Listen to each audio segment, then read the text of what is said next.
All righty. Let's talk about a few things that are, at least right now, that have a lot more to do with the Infocom and the CTS side of it. The projection systems is what I'm going to talk just a bit about now. Before high definition, it was pretty easy.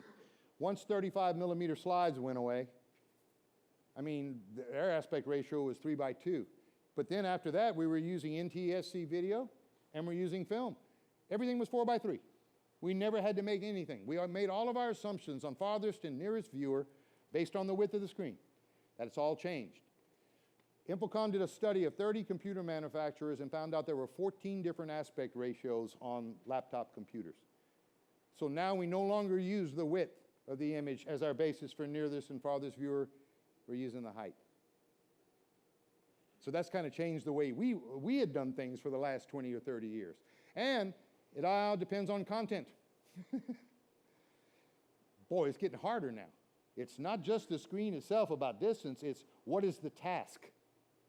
The task now is what we use for farthest viewer, and I'll try and make some sense of that. General viewing, a commercial, movies, videos. Farthest viewer can be up to 8 times the height of the screen away.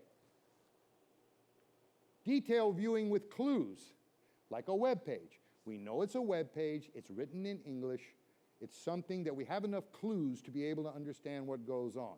Might have print in it. 6 times the height of the screen to the farthest viewer. And for inspection, 4 times the height. The reason being is you knew what that web page was. You knew what that video of that car was. Without knowing what this is, does anybody know what even we're looking at right now? Because the detail, we can't at this distance see the detail. It's a printing press. The trouble is now, what do you do if you have a client that wants to show all of them? So it's starting to drive us nuts, especially in permanent installation. You're trying to find out if this is an architectural company that's putting in, say, a conference room or a meeting room in their facility, then you may be working with 4High because they're going to be looking at close-ups of CADs of buildings and everything else. If you're working with an accounting company that's going to be looking at Excel spreadsheets, you want people to be able to read them from the back of the room. PowerPoint's not as much of a problem because PowerPoint's the only Microsoft application that auto-scales to whatever resolution it's being sent to. But Word won't and Excel won't. They end up having to magnify the screens. And it depends on how much detail the audience has to see in a particular presentation. And those were yesterday. Character height. Now again, the 468 rule we're talking about is for screen size. What we're talking about now is text height when people have to read. And it's the basic 150:1 rule. The farthest viewer should be a maximum of 150 times the height of the text on screen. And we see that in a lot of the higher end, especially the panoramic screen systems. You know, there are formulas to change pixels to inches. And we're seeing more and more of that math being used, whether it's WXGA, even XGA, UXGA, and everything else. The math formulas are there so you can change them. So you know no one should be farther than this. This is the way that we recommend clients when they need delay screens. When we tell them, depending on the content you're looking at, we would recommend that you allow us to put either big plasmas or LCD or LEDs or more projection systems halfway or 2/3 of the way down to the room so that the people at the back end of the room can actually read what's on the screen. Now the client may say, I'm not spinning. Fine. But it's in our scope statement, isn't it? That way, when the people at the back of the room come up and complain to the client, we couldn't read anything at the back of the room, they can't turn around and point the finger at us. Because in writing, we had said, we highly recommend, due to the content of what you are viewing, that you allow us to put delayed video systems in the room. It stops that argument right there. Because a customer who doesn't know any better says, well, they're trying to soak us. No, we're not trying to soak you. We're just recommending. You don't have to do it, but if we offer and you decline, we will put it in our scope statement that you declined. That keeps you from trying to save your own butt by blaming it on us. That simple. And I don't mean that in a bad way, but folks, everyone's trying to defend themselves when they get nailed, right? And as I've already said, our clients in Pro AV often stick their necks out and say things that they really don't know what they're talking about. I don't want to make them look bad. I'm trying to protect them from getting into trouble. And these are the ways that we're trying to say, this is why, here's how you can explain to your boss why you need to spend another $2,500 on auxiliary displays. Take it or leave it. If you don't want it, it'll never go. We're fine. Thankfully, one thing has stayed the same. No closer to the image than the width of the image. It's the only thing we're using in width now. As far as I'm concerned, in most cases, that's still too darn close. But at a bare minimum, here's the problem. Normally especially on a high-end show with a lot of people, the first row or the first two rows are all the bosses. People who run the company. The people who are writing the check. And we don't want them to sit there like this for 2 days and complain about neck aches. And I don't know if this company's good. Gee, I was in the front row and I couldn't see the screen well at all. It was too far upstage. The lectern was in the way. And these are the people who are going to decide whether to hire us to come back next year or not.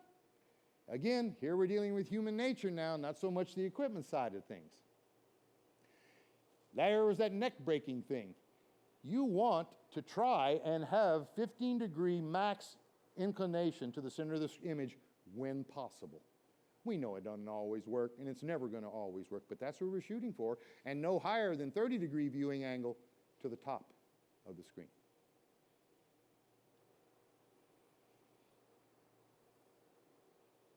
The good viewing area within 45 degrees of the projection axis, in other words, from the center of the screen.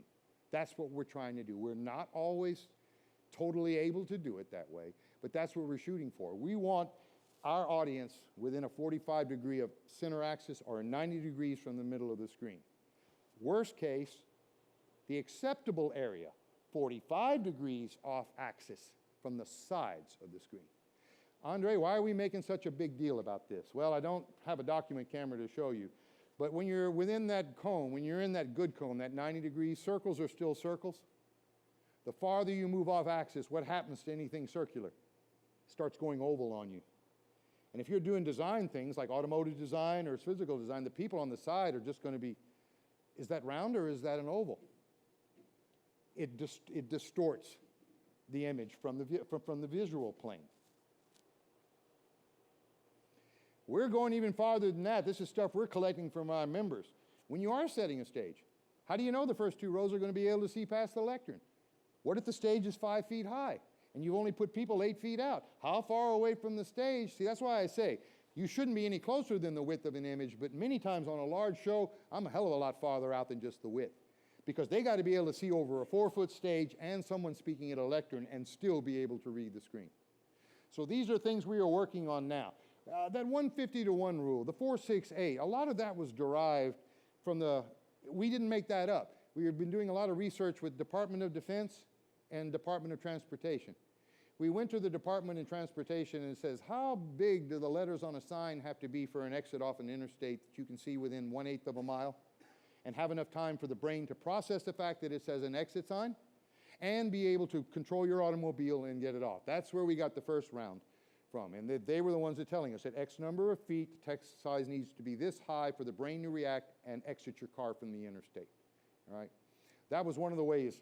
From DOD, it was from the heads-up displays on jet fighters. A pilot has only, a second and a half sometimes to make a decision? And they have published information that shows you how big the letters have to be on that heads-up display, how quickly they can change, and how quickly the pilot's brain can react to the change before they can make a move with their jet. So again, we're using other proven methods to try and come up with something that will help us design visual presentation systems better.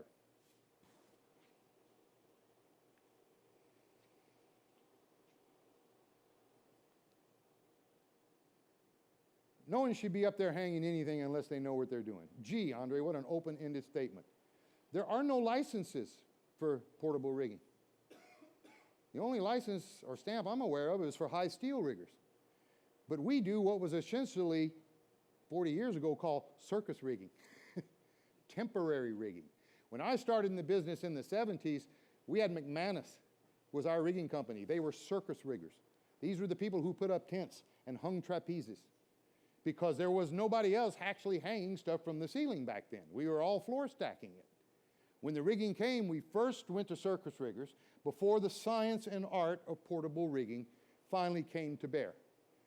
What we're mainly trying to do is to keep locals from doing their own rigging. Again, I was with Marriott Hotels for a long time, and we were finally able to convince them that they need a professional rigging company, someone with liability insurance, instead of just letting anybody and their mother come in and hang 2 or 3 tons from their ceilings, all right? And we were kind of glad that happened, because as many of you know, in the last 5 years or so, our live industry is having some problems. We've had more accidents, it seems, in the last 5 to 7 years than we've had in the last 50. And people are dying. So all of us are getting really different about that now. The moment, again, you touch any rigging or have anything to do with it, you put yourself in the chain of liability. Hire a professional. Get a company that's got backup, that has got insurance, that has a reputation. Because the lawyers are always looking for the deepest pockets, all right? So most of the time in the situation, we finally got Marriott's to stop doing all of their in-house rigging and to hire real companies to do it. It was their loss prevention department that finally listened to us. No one else would. So loss prevention, and they realized that one thing falling could shut their hotel down forever. You know, someone cuts their head on a little piece of something that fell from the ceiling, that's now worth, what, $30 million? Y'all are familiar with these are Thomas cans up here, right? Any of y'all hang these? You see how Thomas cans came with that little perforated blast shield on them that we throw away? That all came from one incident where they said a lamp exploded. A par lamp exploded and rained glass down. 2 people got cut on their heads, and Thomas got sued for $3 million. Now, first of all, how does a vacuum lamp explode? We're not talking about a xenon lamp. We're talking about a vacuum lamp. But something happened, and so they started putting those stupid blast shields on that every time you'd buy them, you'd take them out and throw them away. But Thomas had to do it to protect themselves from further litigation. That's what's so scary about a lot of the things that we see going on. Don't forget the lifts. Most places won't let you climb the steel anymore, except maybe the riggers. And in some places, even the riggers can't climb the steel in many states in this country now. Now, well, we can use the house lifts. I wouldn't if I were you. They may let you use the lift or charge you $50 an hour. You go to lunch, you come back, that lift's gone because someone else in the building needed to use their lift for something else. We cross-rent them. We have to have them delivered the day before. We need a reputable company. What we're trying to find out most of all is, how's it going to add to the budget? Because what? Anywhere from $250 a day up to $1,000 a week, depending on whether you need just a man lift, a scissors lift, or a bucket lift. And on top of that, if you're flying a front of house truss over the audience, you want a bucket lift. Or if you have to go up and change lamps, and they won't let you climb the truss, house crew's got to come in and move 10 rows of chairs. See what I'm getting at? Better to have the bucket lift because you can do it on the apron in front of stage and then change it. The moment you don't have a backup lift is when your primary key lights always burn out. Murphy is waiting for us. And there's no other way to get to that front of house truss that is 30 feet out in the audience and 35 feet up in the air, and the house will not let you climb the steel. You're stuck. Going to have to find another lift. So oftentimes, one of the lifts may have to stay the entire gig, and that is a considerable amount of money that should be passed along to the client. Your company doesn't want to eat that, but if you don't put forward in your budget, then that's what will happen. Wiggle room. When I was designing shows, I never stuck anything against a wall that didn't have to be against the wall, because I never knew until I got there sometimes what exactly I was going to have to do. I've had site surveys done where they misjudged the high and low steel, where we were supposed to rig from, and got from and found out that what they thought was 25 feet away from stage was actually only 15. And the lighting, the L1's freaking out going, that's way too high and tight. We're going to have to move something. And then you sit down with all the department heads and start wrangling it out. Sound gets angry. I can't have the loudspeakers upstage or the microphones, Andre. Remember that? I know. I have to have a 40-degree angle, Andre, because this is video lighting. I know. We were trying to eliminate this in the site survey, but oftentimes we would get to show site. What if the client decides they want to add a piece of stage to the front? Seen them want to do that. We're going to bring in a choir. I know we didn't tell you about it, but we're going to have a 50-voice choir show up tomorrow morning to sing. We need to add another platform. L1 and A1 go crazy. Rightly so. We've just taken their carefully worked out design and completely scrapped it because of what the client wanted. Or the client can't put enough seats in the room, and worse still, they want us to take a row of risers off the front of the stage and now make the stage only 10 feet deep. instead of 15 or 20. We have to be careful not to look at the client like they're crazy, right? Because to us, we already know you don't do that in our business. They aren't in our business. They will suggest some of the craziest stuff you've ever heard, and our job is to not go, sure, let's talk about it. I really think that might not be a good idea because I don't want to make them look stupid if I can possibly keep from it. Now, if there's a safety issue involved, then yeah, I don't budge, period, end of story. We can't do this. We cannot do this. This is a safety factor. So things go on and on like that. Mark everything on the stage when you set it, because it's when you go to lunch and you haven't spiked the stage, you've already done the lighting focus, everything is nailed down, you have not spiked the stage, you go to lunch and you come back and the venue's vacuum cleaners have been in there vacuuming the stage and they have moved the lectern, they've moved the head table, they've moved everything. Now you got to refocus the entire system. Little things, folks, kill us. Little things. Camera platforms, still a pain in the butt in our business, right? The way I was taught and the way I still to this day did video, I want human eye view on a camera. I don't want worm's eye, because then it makes the presenter look like they're better than us and he or she is looking down on us, and I don't want bird's eye where we're looking down on them, all right, because we see bald spots. The point being is, that's a big pain in the butt to have you got a 4-foot stage and you put a 4-foot camera platform in a camera, client's going to complain. And this is something other than using robotics or using extremely long lenses, is still a problem in our business, especially in AV. Because most of the basic cameras we use have maybe 16:1 lenses. They can't be farther than around 30 or 35 feet out from the target or they won't be able to get an ECU. Well, okay, we'll put sports lenses on them. Well, that doesn't mean you can go across South America and still shoot the stage. Plus, with the sports lenses, has their own set of issues. They're very susceptible to vibration.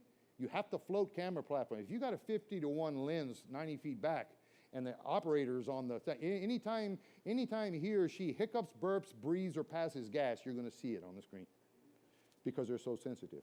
Also, they're light hogs. If you're going to get all your cameras 50 feet out in the audience using 40 or 50:1 lenses, you're probably going to have to up your lighting. Why? Because of depth of field problems. And also for the fact that there are so many elements in that sports lens that you lose about 2 to 3 stops of light. So again, we tell people don't make rash decisions until you've really investigated whether or not this is possible to be done.